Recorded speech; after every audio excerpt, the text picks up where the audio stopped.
Avast me hearties, and welcome once again to Full Stream Ahead. Arr! I am your host, Curly, the Professor Esser, and my first mate, my skinny rich friend. It's Here we go, Mozz. Hey, Mozz. Oh, welcome once again, Mozz, to Full Stream Ahead, the all streaming television Review show podcast. podcast. Yes. And we are in our second episode as we are reviewing our new and wonderful show, The Boys. Not nearly about the Boy Scouts as we may have thought, but it is still a fun show. Tonight's episode, Season 1, Episode 2, Cherry. The boys get themselves a superhero. Starlight gets payback. Homelander gets naughty. And the senator gets naughtier. Matt Shackman is our director of this episode. Of course, Eric Kripke gets our developed by credits. Garth Ennis and Derek Robertson, as always, are our comic book created by credits. Okay, and second here. Yeah, so this is without a doubt a really fun episode. Oh my God. What a great episode. Yeah. Like leading in from the end of the last episode, it really carries over. And by the end, it's just like, okay, all bets are off. This show is going to be crazy. Yeah, and it is without a doubt very crazy. So, and actually, one thing I realized we forgot to mention in the previous episode, which is that, Translucent. Oh, right. After The Boys. Yeah, how could we miss that?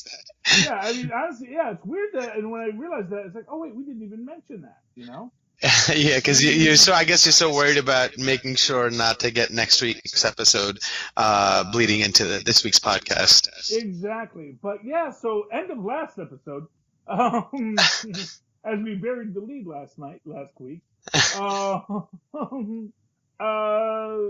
Yeah. So Translucent tracked down Huey, and we get a big fight with Huey and Translucent. Although at the very end of that, of course, Butcher comes in and smashes through the windows and knocks Translucent out. Now, in that moment, it is thought that maybe he just killed Translucent, but we're not that lucky. Right. Because the start of this episode is literally Translucent fighting back. Yeah, my favorite thing about that fight, though, by the way, was he lets himself get, or I don't know if he had a choice in the matter, but still, he gets punched in the face and then spits blood all over an invisible Translucent to give him shape enough to know where to punch him. I love that. I know, that was great. And the real beauty of it is literally just that, yeah. Translucent, his power is based on, he's a guy who leans on his power, And that's the thing is, he leans on his power because his power is great. But of course, the minute that power gets threatened, it completely falls apart. Yeah, like who are you without the suit?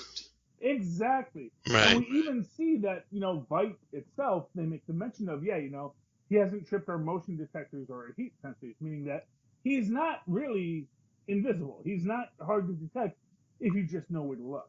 Right. Because he's still giving off heat. He's still moving around. There are still lots of ways to detect this guy. Right. Although, sadly, they forget that later on in this episode. But they do beat him up, and of course, Huey's the one who figures out, his skin is a natural conductor.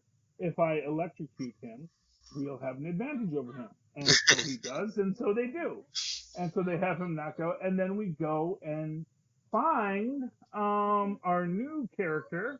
One of my favorites this episode is Frenchie. Mm-hmm. Frenchie is just so much fun. In this episode, this is his first on-screen appearance.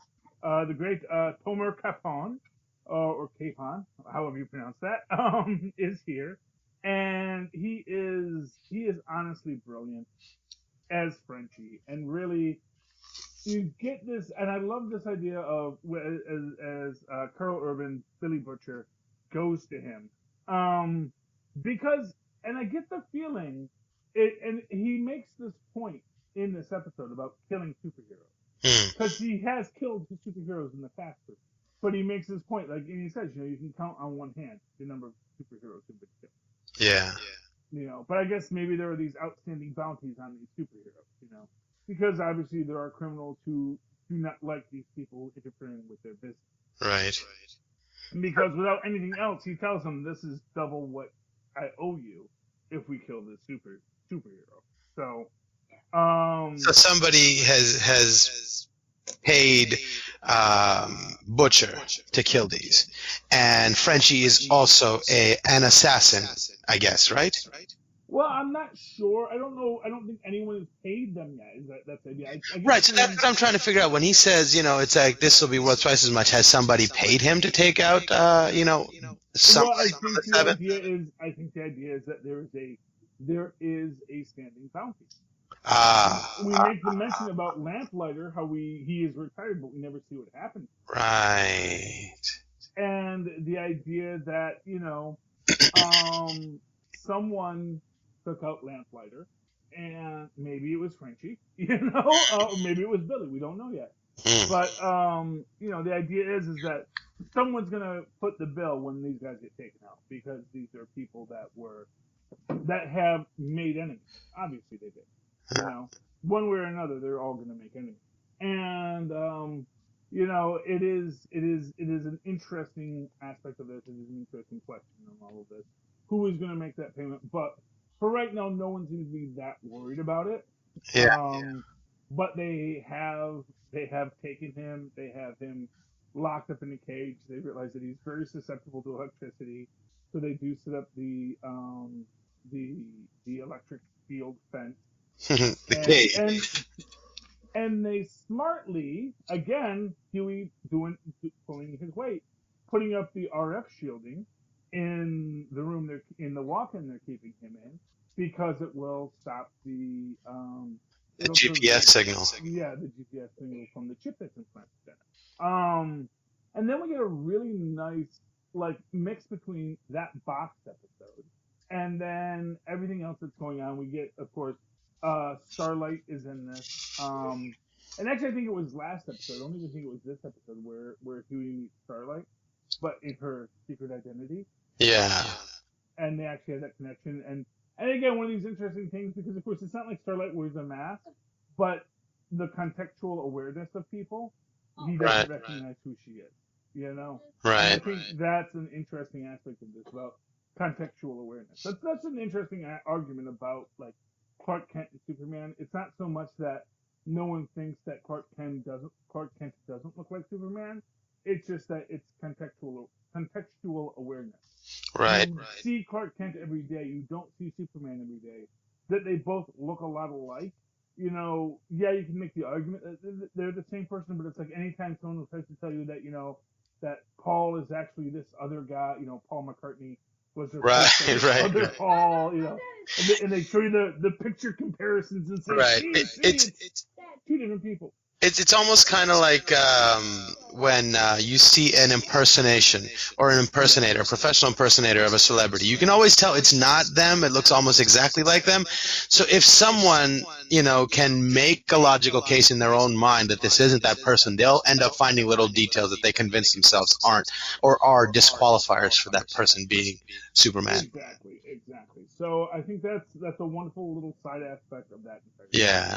So, yeah, but in this case, and also at the end of that episode, we got the senator who was demanding more money from Voight, encountering Homelander in the air outside of his jet with his kid in it. We forgot a lot of stuff last episode. Yeah. Sorry, fans. So yeah, so, we do these sort of as a back-to-back, and you're never quite sure what happened in what episode and what happened in this episode.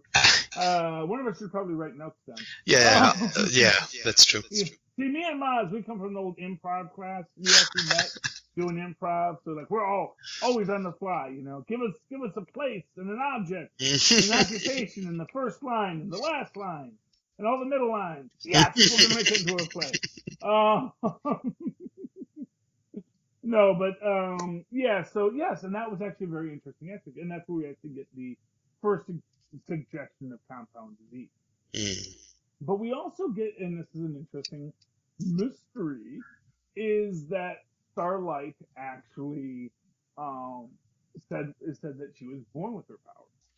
Well, so now I was thinking compound V could be one of two things. Either it's something that gives somebody their powers, or it, dampens them to the point where Voight can control them.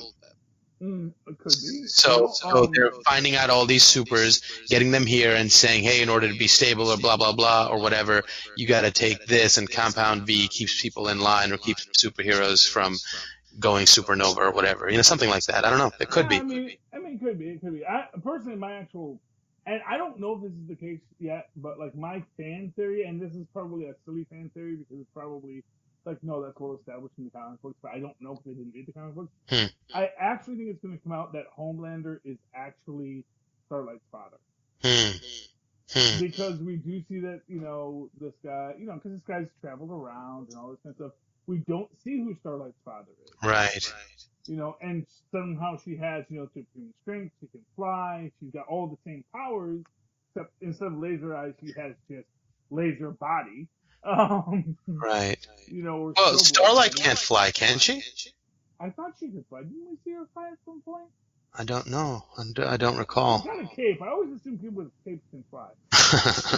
If you have a cape and you can't fly, you don't need a cape, dude. It's Right. So yeah, that's my take on that. But I thought we saw her fly, but I could be mistaken. Maybe I'm completely wrong on that. No, I'm not sure. But well, yeah, I guess we'll see. Yeah. But of course, the senator, he's asking for money, and he makes his deal. But then Homelander makes the choice that, oh well, you can't. And this again is sort of like, what are you going to do if the superheroes decide they don't want to play by the rules? Because he doesn't play by the rules. She had made it the boss here, who I'm trying to find her on the list here because I'm not seeing her name.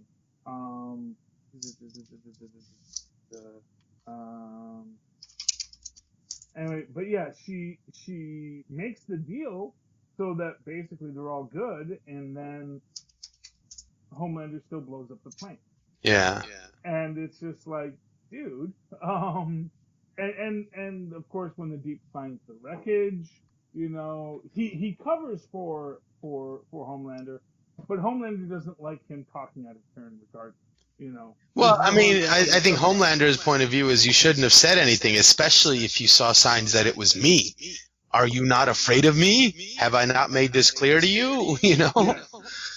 But of course he doesn't say anything. He just tells he tells their boss, but Right. yeah, he did not like being told on. Except he thought, well, I'm going to let him know. Hey, look, I know what you did, but that's okay. It was cool. He was trying to gain brownie points, and it kind of backfired in his face. Which again goes to the Deep's whole problem. It's that anytime he thinks he knows what he's doing, he doesn't.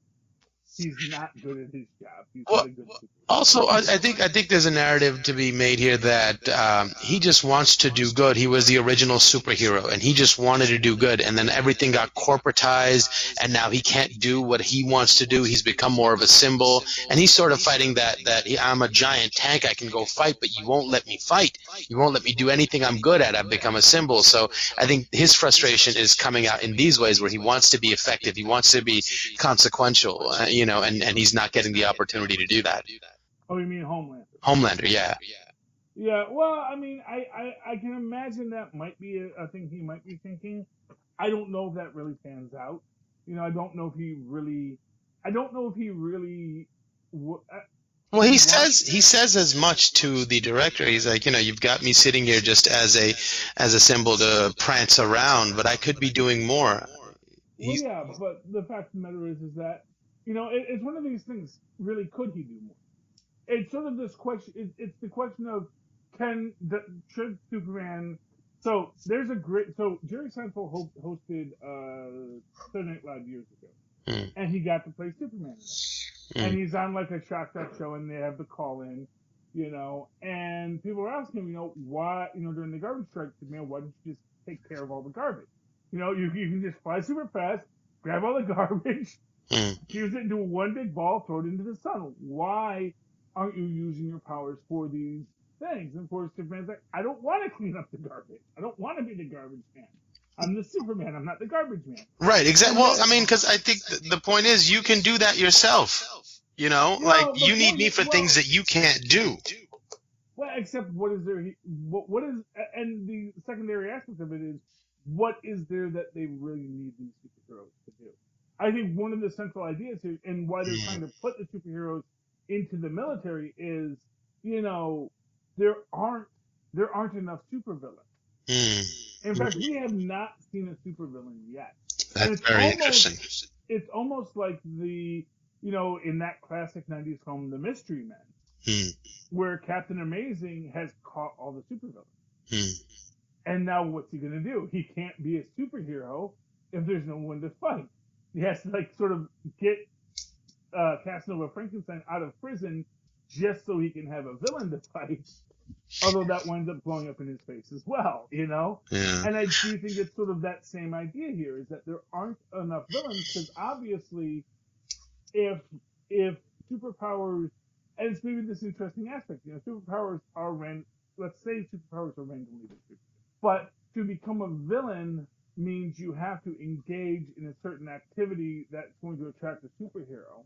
Since you know there is a Superman in this world, why would you choose to be a supervillain? Especially if you can be kind of a lousy human being and still be a superhero. Well, that and the other aspect of it is I wonder if everybody's looking at this woman, the Voight director, as somebody that's bad, or but if you just made the point, there are no supervillains. What if she has given something to belong to these superpowered people that they don't need to turn to the dark side? There is fame and glory in being a superhero, and you don't even actually have to do much saving, but it prevents them from turning bad. There's a way to look at it that might be a way to look at it. Yeah, and that is certainly a case. I wish I could find where that act is. That Oh, that's Madeline. That's Madeline Madeline. Stewart. Elizabeth Shue. Okay. Yeah, she is really amazing in this. I do love Elizabeth Shue in this. And the dynamic between her and Homelander is really, really interesting. Yeah, and again, I don't know if this is the case. I'm certain that it's Homelander's baby. Yeah, yeah. Well, yeah. I think Homelander has dipped his wick a few times. Either that or he wanted it to be his baby, but it isn't, and he's super jealous or enraged by that. Well, yeah. I mean, he definitely has a lot of issues. One thing we can say about Homelander, he's a man with issues. Yeah.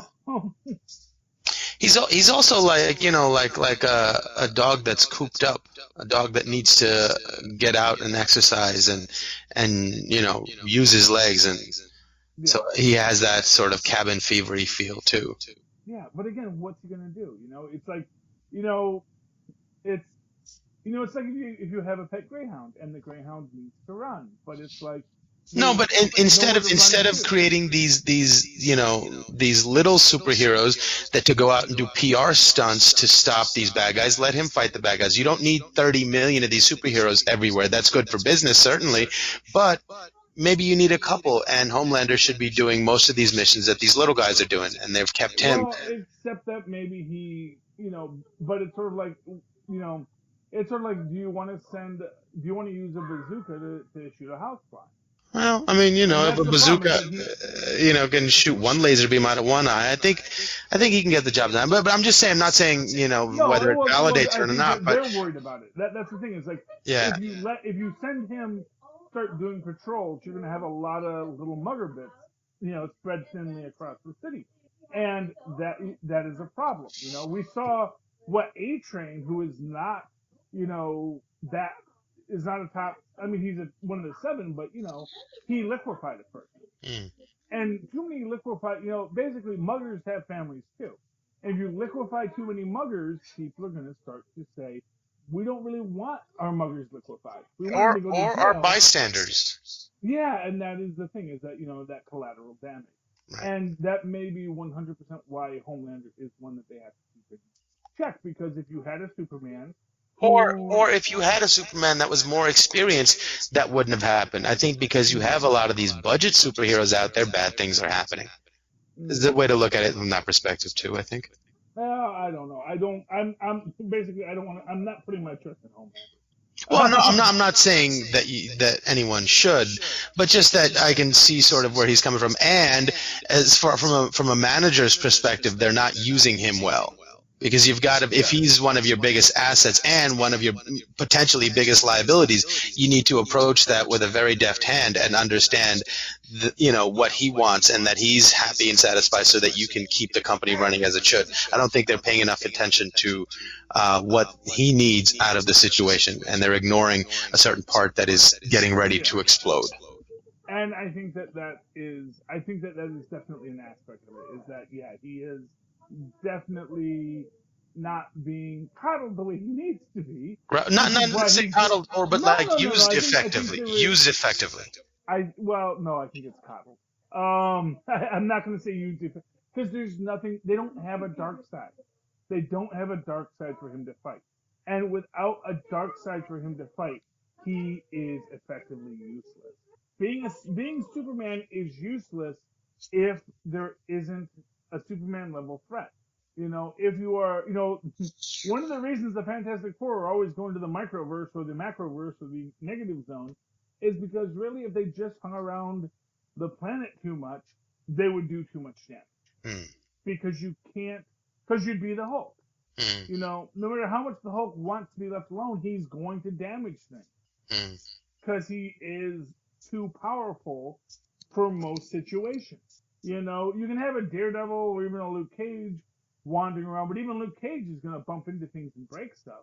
And then you're going to put like a Superman wandering the streets. Yeah, he needs a dark side.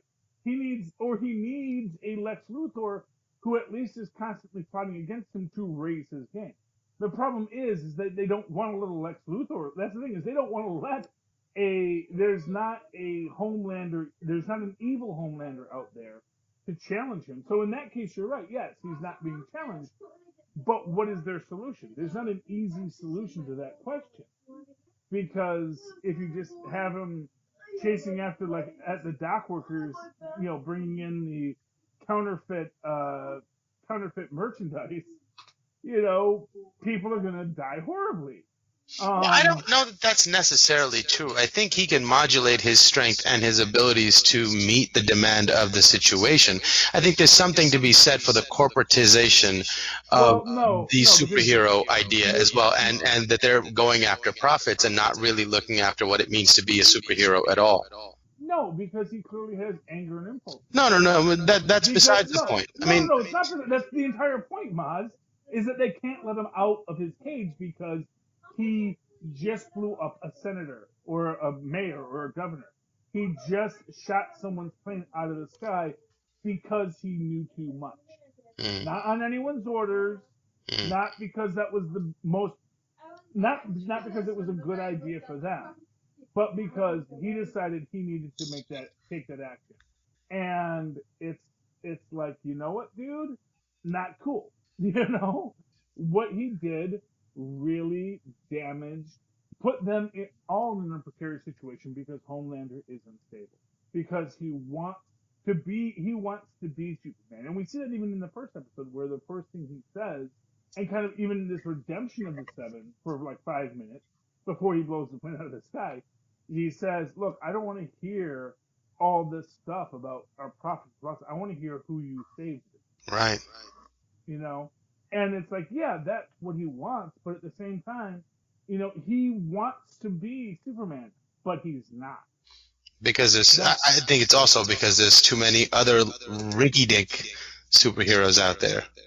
I don't think that has anything to do with it. I think that it is simply that there is no one to challenge him, Hmm. and more to the point, he is not a stable person to start with. He is Superman raised by, somebody who wasn't the Kents. Mm, He is, he wasn't raised in a perspective where he's basically Brightburn. You know, mm, he was raised in a fashion where no one ever made him question his powers or his responsibility or what his purpose was. He was simply raised to mm, think, I'm a superhero, so I'm going to do superhero things. but there's only so much he can do because he's too powerful. Because if he gets out of his own wheelhouse, he's going to destroy things. And I think that is the crux of the problem for him, because there's only so much you can do. Anyway, we also have within this the basic plotline as we're walking through it that we want to kill. We want to kill Translucent. and they are trying to figure out a way to kill him. They make a point like a lot of people have tried to kill him and it always fails. And they said, what if we electrocuted him? It's like we've already put enough volts to him to drop an elephant. It might knock him out, but it's not going to kill him. And then they come up with what is seemingly a brilliant idea, which is they're going to make a bullet out of the same kind of carbon alloy that his skin is made out of. But then they do something super stupid, which is they don't pour paint on him before they use it. Because it's like, we already know that, yes, if you put stuff on him, we can see him. So they randomly jump in, fire a bullet into the cage without knowing what's there. And now, granted, they could just take that bullet and repack that bullet into another case because I'm sure it's not flattened. But it's just this idea that, yeah, it's like, why didn't you just, like, pour soda on him? Anything, Mm. Get a can of spray paint and just, and there, he's covered in paint. Okay, there's his heart. Go shoot him there, Yeah, I can't understand why that wouldn't be the first thing you do. Yes, so it was very odd that was the choices they made. Yeah. And not for nothing, I don't even know why they didn't, freaking stab him with a knife. If you can make this metal that will pierce his skin, stab him with a knife. Or maybe the implication was that the bullet hit him and bounced off, so that method was useless. I guess that's a possibility. I think that it was meant to be maybe that it was bouncing around the room, because it also does knock the RFD.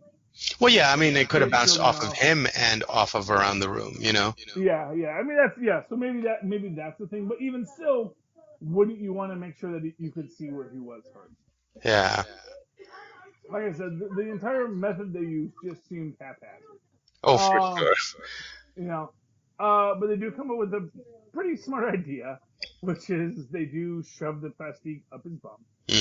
And, set it up with a little bomb so that if he tries to get it out, it's going to trigger it.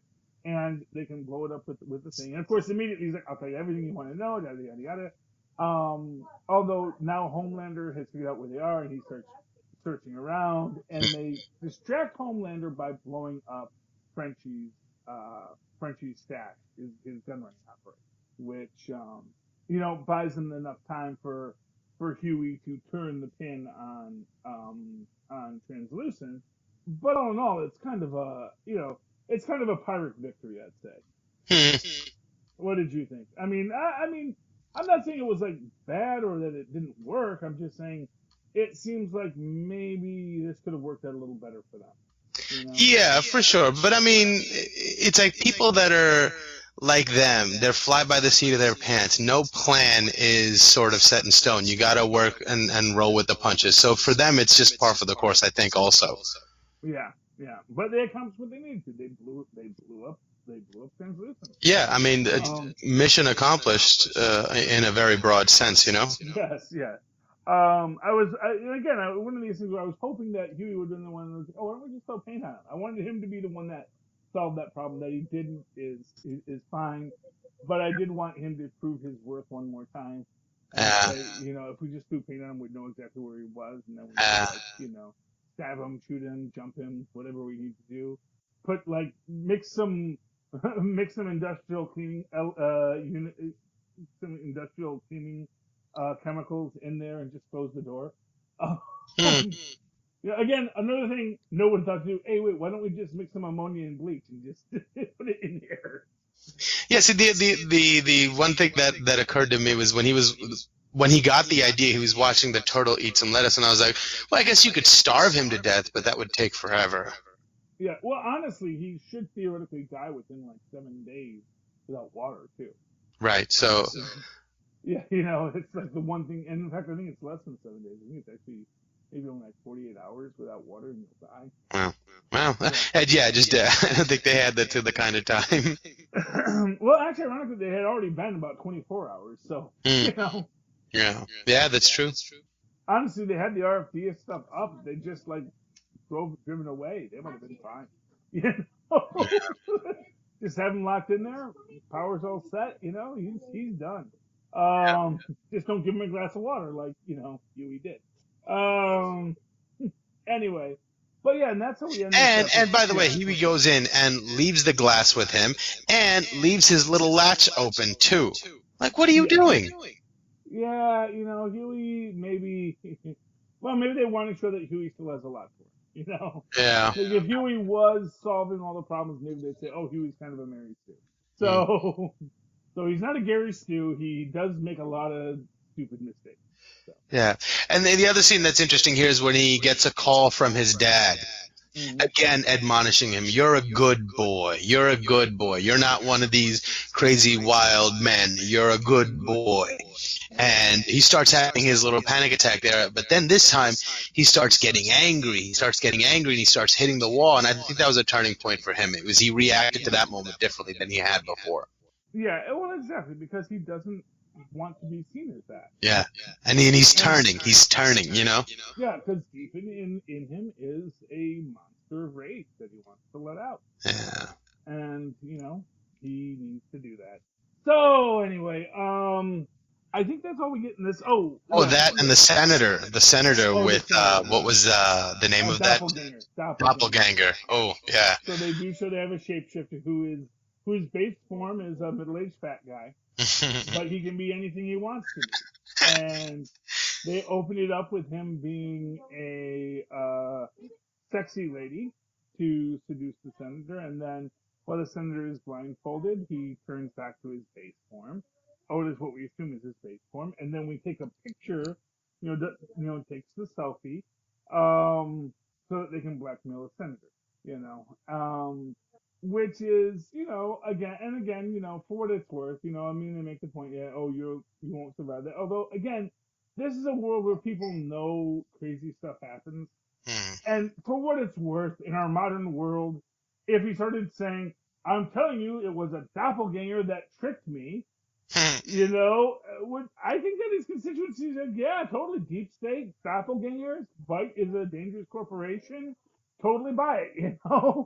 He could tell the Yeah. truth and it might get bought. And, that is the problem with our post-truth world, Mozz, is that, Yeah. you can't make an outlandish accusation anymore without people saying, nope, we can totally walk away from this. But in this case, he opts to go along and does introduce it to now it still has to pass, Yeah. putting superheroes into the army. Which, and again, I think this is their point, is they need to do this because otherwise, what are they going to have? If the superheroes don't go fight these wars, they're kind of got a bunch of superpowered beings with nothing to do on it. And that's problematic. Okay, Ma. So, any final thoughts on tonight's episode? No, I mean we got to when Huey eventually blows up Translucent. Mm-hmm. I thought that was a great scene, especially leading into that beautiful moment where Translucent is sitting there talking to Huey, and he's like, you know what my power is? It's not invisibility. It's reading people. I get to see people when they don't think anybody's looking. And then he tells him, how you are who you are, just a balloon of meat and bones, and I go and save the world every single day. Homelander's going to come for me, and even if you do kill me, you're never getting out of this. So who's the one who's trapped, me or you? And that moment was so beautiful because he really just displayed what his power really is, understanding somebody and changing their mind and changing their view of their own reality. He tried his best. I don't know if he completely succeeded, but it was a great moment. And that leads into right at the end where he's walking out. He still thinks he's gotten through to him. And then Huey is, on a seesaw balancing, doesn't know which way he's going to go. And then just that phone call earlier, he's like, no, I'm not going to be that person anymore. Just impulses and clicks that button. I thought that was amazing. Yeah, he let his Hulk out. Yeah. I Yeah. mean, it's a powerful scene. It's a good scene, and all around, it was a really fun episode. Um, so let's get to our nominations. Yeah. Who do you want this week? Who is your nominee for So our hardest I, working person in show I'm business this week? torn because the two performances in this episode that were just huge and gigantic for me were that monologue, I guess, between um, Translucent and Huey, where he tries to flip the script on him. I thought that was beautifully done and great. And then the second one that I thought was really, really interesting was when Frenchie is talking to Huey, and Huey says, asks him about what was it like when you killed a super, and he immediately, and you see Frenchie sitting there thinking about how do I explain this feeling, this concept to somebody that has never experienced it before, that is so wild and can change you so completely. How do I explain this to another person? So he just steps back and like almost seems like he's not answering his question, but he's building a case for how he can answer the question. He tells him this story about this beautiful woman he saw and describes her hair being so black that it absorbed light and her fair skin. And then the most surprising thing about her, there was dirt underneath her fingernails. And he builds this story so well, and you can see Huey is there with him. And all of a sudden, he does such a good job of telling this story that you even forget why you're being told this story. You forget the question you asked that begged that story to be told. And so you're fully involved. And then he tells you, that's the first woman I ever killed. And I think about her all the time, really driving the point home that I don't think you know what you're talking about, or you don't know if you're ready for the commitment to this kind of life, because that stays with you. And even more, when you turn and cut the corner, Carl Urban is just walking in and hears him tell this story, and he sort of has a moment where he goes, man, that's some dark stuff, but he's absolutely right. And almost lamenting the fact that he got this kid into this situation, that he has to be exposed to this part of life. Those two, Frenchie in that moment and Translucent in the other moment. I'm not sure which one I want to give it to. I think I'm going to lean towards Frenchie though. Yeah, Frenchie definitely is a powerful character in this, and this is one of his many. I mean, I think Frenchie's gonna have a lot. Frenchie has a lot of great scenes throughout this character. I'm actually gonna go a little bit of a different way this week. I'm gonna give my hardest working woman in show business award to Colby Minfie, who plays Ashley Barrett, who is Starlight's handler. The red-haired girl who is trying desperately to keep everyone's act together and is dealing with all, and to have the smile and to be the perfect assistant, and you can see the cracks just forming. And so my hardest working woman in showbiz this week is definitely Colby Minfie as the assistant, especially when she's dealing with the fact that Starlight stops the frat boys in this episode. Again, a little B plot that we kind of overlooked, but there's so much that goes on in these episodes. Right. It's hard to not overlook stuff. But yeah. You know what I loved about her character too? In that moment, I remarked to myself when she comes in and admonishes Starlight for that whole scenario, it's almost like it's really not that big a deal, but as someone who's a handler, she knows that this is an opportunity to teach her a lesson or an opportunity to build a boundary, to build this person's perception of what's expected of them. And she uses it to really dig into her. Oh, you might get fired. She puts the fear of God in her just so she has, and it's a good, like, almost like a parenting moment, but manipulative. But as a handler, that's what you've got to be. And that I thought was beautiful. Well, and what I also love about that scene is the fact that, she's not telling Starlight she did wrong. She's telling her she did stupid. Because she said, because they say, oh, hey, she said, well, those guys were gonna, rape the girl. It's like, really, what girl? We don't see a girl, and it's like, and if it was acquaintance rape, it's statistically unlikely she's gonna come forward. I'm not saying you did wrong. I'm saying you did stupid. And that is what I love about this. Because she says, whatever you had planned for today, you're in legal all day, in damage control, yada, yada, yada. Which, again, where I got to give to Starlight or the actress playing Starlight, her skills in this is that she is, you know, trying to find her footing in a world that, is so much greater and yet so much lesser than she ever imagined it to be. So Yeah. that's why I really want to call out Colby Minifie as Ashley Barrett, who really just brings it home as a as a woman on the edge who has to deal with a lot of stuff. And then I do want to also give a best supporting this week to Elizabeth Shue's Madeline Stillwell. Which Yeah.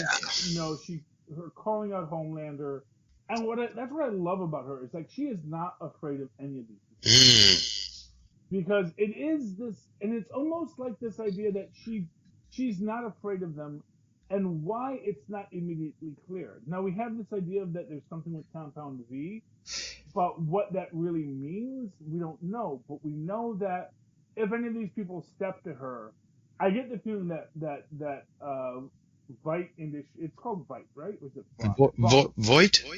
It's Vought. Vought, yeah. Yeah, Voight's the actor. Vite Right. is Ozymandias. Vought is this one. Right. There's only so many consonant combinations you use. Well, and it's interesting. They give you like the little tease that maybe she's a super when Doppelganger turns from her into the fat guy, and you're like, oh my god, Madeline's a mutant or whatever they're called, super also, and they're like, no, it was just a doppelganger pretending to be her. I thought that was a quick little, a nice little tease. Yeah. Oh, and big shout out to Dan Darren Zanko, who is our doppelganger. Indeed. But yeah, I mean, I just love the fact that she is standing there and is admonishing these superheroes for, like, again, much like Colby in this is just saying you're being stupid. I'm not saying you didn't do right. I'm saying you did it stupid, and you're not understanding what your job is. I think the military should be thanking Madeline. I think humanity should be thanking Madeline, because even though she thinks she's coming from a profiteering perspective, accidentally what she's doing is keeping these superheroes aligned and orchestrated and under control, a measure of control at least. Yeah, and I think that is a strong positive action. Okay, Mozz. Let us get out of here. In the meantime, Mozz, how can people find you if they need to? Oh, they can email me at mozzmanzor@gmail.com or find me on Facebook under Mozz Manzor. That's MOZZMANZOOR. And of course, if you'd like to write to me in that old-fashioned email way the way Mozz and Paz once did.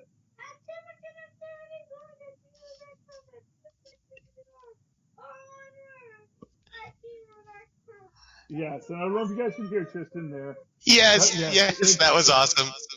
It's superconnectivityblog at gmail.com. That's superconnectivityblog, all one word, at gmail.com.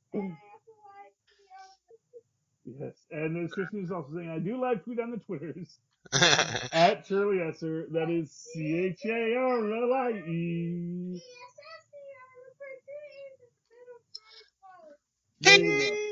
Yes. It's easier if you actually came closer to the mic when you did that, Tristan. All right, me hearties. Thank ya for joining us on this salty voyage across the great sea of the internet as we press forward, full steam ahead. Join us next week. Arr.